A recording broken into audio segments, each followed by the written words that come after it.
Friends, ఇప్పుడే అందిన వార్త. హెల్త్ ఇన్సూరెన్స్ పైన అన్లిమిటెడ్ ఇకపై కొత్త విధానం మార్పులు ముఖ్య ప్రకటన అంటూ లేటెస్ట్ అప్డేట్ అయితే రావడం జరిగిందండి. సో ఆ వివరాలు ఏంటనేది వీడియోలో తెలుసుకుందాం.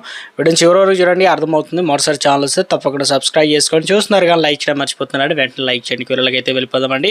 ఒకరికి ఎంత ఆరోగ్య బీమా కావాలి? 5 నుంచి 10 లక్షల బీమా చాలకపోవచ్చు. ఏటేటా ఎగబాకుతున్న వైద్య వ్యయాలు, ఇక జీవనశైలి వ్యాధుల ముప్పు, ఇక అవయవ మార్పులకు భారీగా ఖర్చు అవుతుంది. జీవితాంతం ఆదుకునేటువంటి స్థాయిలో ఉండాలి. ఒకరికి ఎంత ఆరోగ్య బీమా రక్షణ అవసరం? ఇక మెజారిటీ పాలసీదారులు ఈ విషయంలో స్పష్టత లేదన్నది నిజం. పాలసీ బజార్ సంస్థ నిర్వహించిన హౌస్ ఇండియా బైస్ ఇన్సూరెన్స్ 2.0 నివేదిక ప్రకారం 70% మంది ఎంపిక చేసుకున్న ఆరోగ్య బీమా 10 లక్షలు మించడం లేదు. మరి ముఖ్యంగా 45% నుంచి 5 లక్షలకే పరిమితం అవుతున్నారు. అత్యవసర వైద్య పరిస్థితుల్లో కుటుంబానికి కొద్దిపాటి రక్షణ చాలుతుందా? ఇక ఈ విషయంపై నిపుణుల సూచనలు తప్పకుండా పరిశీలించి తీసుకోవాల్సి అయితే ఉంటుందన్నమాట.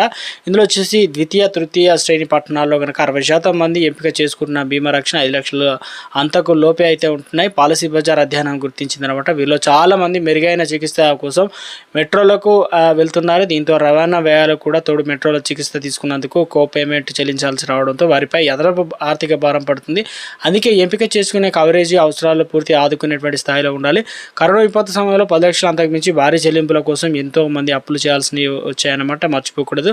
ఏటేటా పెరుగుతున్న ఛార్జీలు. వైద్య రంగంలో ద్రవ్యోల్బణం సాధారణ కంటే రెట్టింపునకు పైగా ఉంటుందన్నమాట. 12 నుంచి 15% మధ్య ఉన్నది నిపుణుల అంచనా. అంటే వేతన జీవుల ఏటా ఆదాయం వృద్ధికి మించి వైద్య ఛార్జీలు పెరుగుతున్నట్లు అర్థమవుతుంది.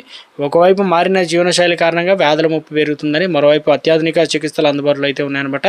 దీంతో అనారోగ్య సమస్యలు ఉన్నప్పటికీ సగటు జీవనశైలి జీవనకాలం పెరుగుతుంది. ఒకవైపు గత దశాబ్ద కాలంలో చికిత్సలు, డయాగ్నోస్టిక్ ఛార్జీలు గణనీయంగా పెరిగాయన్నమాట. గుండె ఛార్జీలు, అదేవిధంగా క్యాన్సర్ చికిత్స, అవయవ మార్పులు వంటివి కూడా 30 నుంచి 50 లక్షల వరకు అయితే ఖర్చు అవుతుంది. ముఖ్యంగా అవయవ మార్పిడి అనంతరం ఏమైనా సమస్యలు ఎదురవుతాయి. అప్పుడు చికిత్స కోసం మరింత అధిక ఖర్చు చేయాల్సి వస్తుంది. అలాంటప్పుడు బిల్లు 1 కోటి దాకా ఏదైతే ఆశ్చర్యపోనవసరం లేదు. ఉదాహరణకు లక్ష్మణ్ 45 సంవత్సరాలు హెపటైటిస్ సి వైరస్ సోకిన సకాలంలో గుర్తించి వైద్యులు తీసుకోవడంతో చివరికి కాలేయం మార్పిడికి వెళ్లాల్సి అయితే వచ్చింది.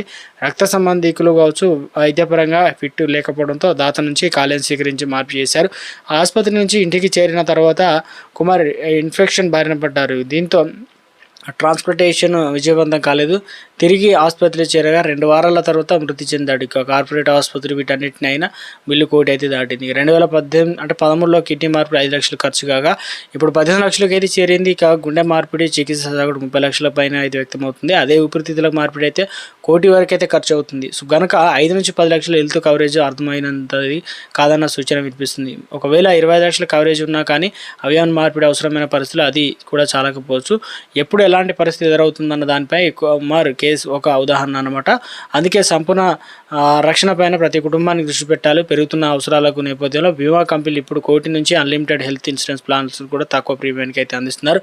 వ్యక్తుల బీమా ప్రాధాన్యత అర్థం చేసుకుంటూ దీంతో 10 నుంచి 20 లక్షల కవరేజ్తో హెల్త్ ఇన్సూరెన్స్ ప్లాన్ కూడా చేసుకుంటున్నారు. కానీ వయసు పెరుగుతున్న క్రమంలో తీవ్ర వ్యాధుల పడి బీమా కవరేజ్ మొత్తాన్ని కూడా పెంచుకోవడం అంత సులభం కాదనమాట. వైద్య ద్రవ్యాల దృష్ట్యా ఇక కవరేజ్ని ఎప్పటికప్పుడు పెంచుకోవడం కష్టం. కానీ ఇక నివా బాపు చీఫ్ ఆపరేటింగ్ ఏదైతే ఆఫీసర్ బాబుతోష్ మిశ్రా అయితే తెలియడం జరిగిందనమాట.